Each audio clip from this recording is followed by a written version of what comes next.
à tous, salut Tony.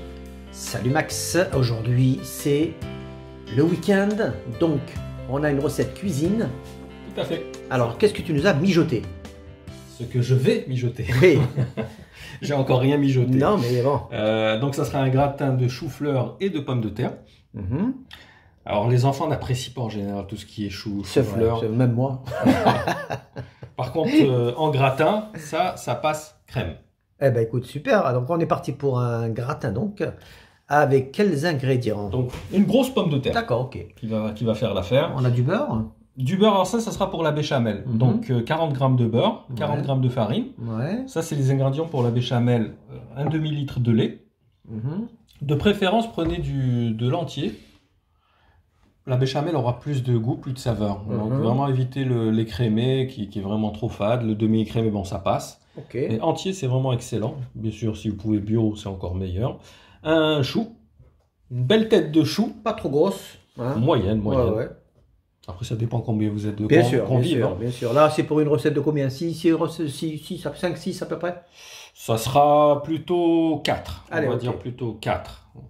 N'hésitez pas à doubler. On finit donc avec du sel et le poivre, et puis c'est tout. En fait, si vous voulez, pour un gratin, forcément, du fromage râpé. Voilà, c'est pas nécessaire. Ça donne un peu de goût. Mais ça donne un petit côté gratiné. Très bien. Allez, on commence la préparation. Donc, ce qu'on va faire, on va commencer par notre chou. Donc, on va le détailler en fait en petits bouquets. D'accord. On va faire des espèces de petites incisions. Donc, on va couper tout ce qui est feuilles.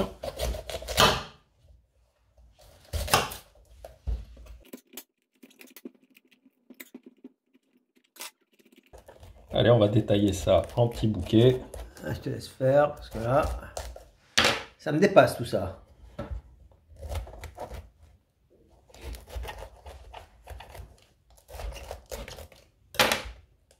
Un peu galère quand même, non? Oui, au début surtout, tu sais, pour enlever les premiers bouquets. Après, ça va plus vite. Tu vois, on détaille comme ça, en petits bouquets.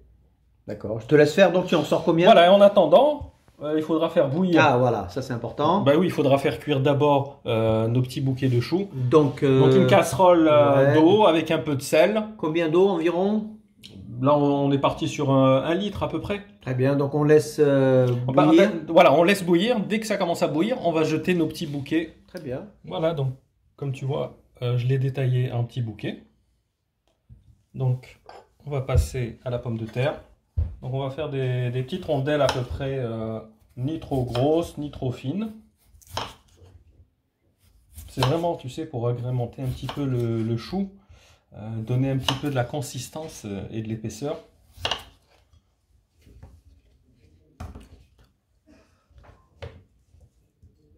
Voilà, et là on va les couper une seconde fois. Donc notre eau s'est mise à bouillir. Ça y est, ouais, donc elle est prête. Donc là on va donc les mettre directement dans l'eau, c'est bien ça? Oui, donc à peu près, on va dire une dizaine de minutes. Vous vérifiez la cuisson donc en mettant votre couteau. Ouais, comme d'habitude. Comme d'habitude. Ouais. Donc je te laisse faire. Donc on met tout, hein, on met les pommes de terre et le chou. Allez, je te laisse faire, on se retrouve dans quelques minutes pour la suite. Voilà, donc après 20 minutes de cuisson. Ça a mis un petit peu plus de temps, pourquoi? Parce que les têtes sont un petit peu plus grandes, les bouquets sont plus... Voilà, si c'est des bouquets plus petits, ça va cuire plus rapidement. Donc 20 minutes, ok. 20 minutes, vous les laissez égoutter. Ouais. Donc pendant ce temps-là, nous ce qu'on va faire, on va attaquer notre béchamel. Ouais, exactement, perd pas de temps. Et donc on commence par le beurre. Donc le faire fondre complètement.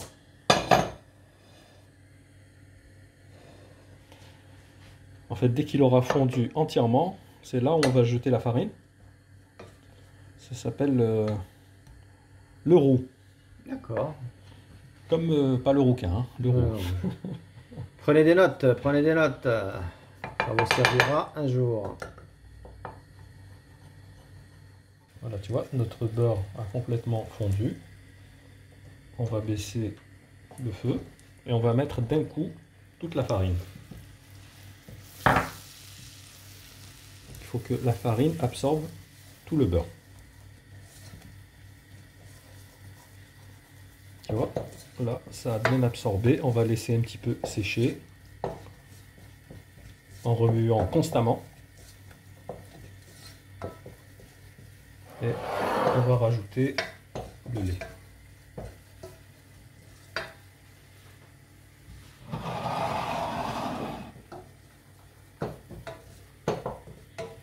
On va commencer petit à petit, on ne verse pas tout d'un coup.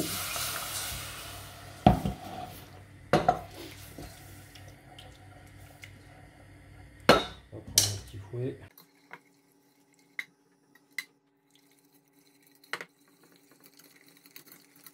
Ça va faire comme une petite pâte. Donc tu intègres le lait au fur et à mesure. Petit à petit, ouais, pour éviter en fait les grumeaux, un truc comme ça. grumeaux. Ouais, c'est ça.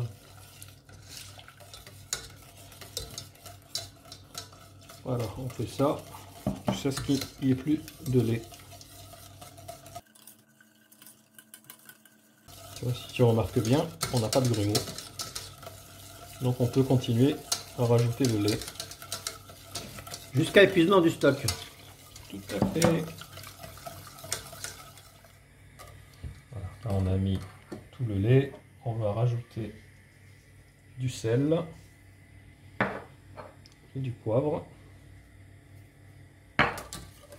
Donc en fait on va tourner jusqu'à ce que la sauce commence à s'épaissir. Une fois que c'est fait donc. Dès qu'elle a épaissi, on coupe le feu. Elle sera prête à l'emploi. Alors on se retrouve dans quelques minutes, le temps que ça qu'elle s'épaississe. Tu vois que notre béchamel commence à épaissir. On va rajouter un peu de parmesan, ça va donner du goût. Parce que le chou, tu sais, il n'a pas vraiment un goût exceptionnel, hein. Il est assez fade. Ouais, donc il faut le relever toujours avec du fromage. C'est vrai, la plupart des choux, c'est ce que reprochent justement les enfants, c'est que c'est assez fade. Mais là, avec le gratin, le fromage, tu vas voir, ça va être excellent. Mais c'est bon pour la santé, c'est ce qu'on oublie toujours de préciser. Eh oui, eh oui. Voilà, écoute, notre béchamel, elle est prête. On va couper le feu. Nous, on va passer à l'étape du garnissage de notre moule. Allez, on va mettre une jolie tête.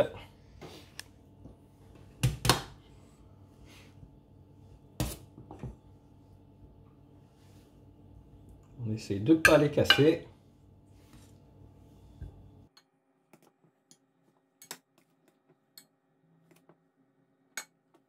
Là, ça remplit bien tout le moule. Et on agrémente avec notre petit morceau de pommes de terre.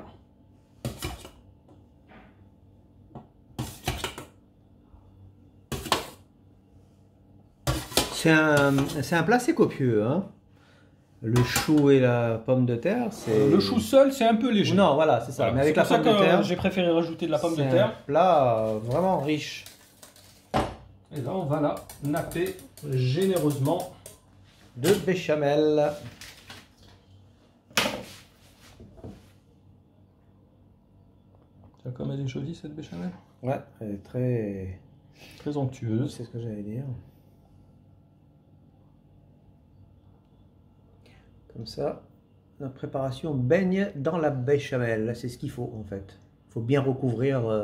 Ouais, pour que ce soit bien Ouais. gratiné. Exactement. Et on va finir avec, justement, pour le Une bonne gratiner, couche de fromage. une bonne couche de fromage, qui est facultative évidemment. Oui, mais voilà, ça donne. Ouais, c'est ce que j'aime de- moi. C'est ce que j'aime le plus. Parce qu'en Croquant. fait, ouais, ça donne du goût et du croquant. Donc du coup, c'est intéressant. C'est une opération à ne pas zapper. C'est ce que je préconise en tout cas. Allez. Tu vois, c'est pas trop compliqué. Il y a quelques étapes à respecter. Donc là, on est au niveau de temps de préparation. Il faut compter combien finalement? À peu près une demi-heure. Voilà, à peu près. Moi, je pensais un quart d'heure, mais finalement, ouais. Un petit peu plus. Ouais, un peu plus long. Donc plus. Donc là, on va. Là, on a préchauffé notre ouais, c'est four. ce que j'allais dire. Donc, 180 degrés, donc on va dire 20-25 minutes. Voilà, le temps que ça gratine, parce que la pomme de terre est cuite, le chou également. Donc c'est vraiment pour le côté gratinage. super. Voilà, après 20 minutes de cuisson, notre gratin est fin prêt à être dégusté. Ouais, il est magnifique et les odeurs, je te dis pas. Hein. Ouais, c'est effectivement. Ça a l'air d'être très croustillant tout ça. Oh là là, on a une belle béchamel là, oui. bien coulante. Tu vois comme ça nappe bien. Il faut que ça soit comme ça. Si vous n'obtenez pas ce résultat, c'est que vous avez une petite erreur quelque part. Hein. Il y a le côté, comme je t'ai dit, un petit peu croustillant du fromage, la douceur de la béchamel. C'est une belle assiette. Est-ce que tu suggères quelque chose pour l'accompagnement ou ça se mange comme ça directement? Ça se mange comme ça, directement. Très bien. Bah, écoute, je te remercie Max pour cette belle recette, encore une fois. J'espère que ça va vous plaire. N'hésitez pas à nous dire ce que vous en pensez dans les commentaires. Hein, moi, je pense qu'ils vont se régaler. Nous, en tout cas, on passe à table tout de suite. Et je te donne rendez-vous à mercredi prochain pour la recette dessert. Absolument. Merci Max. Ciao. Merci à vous.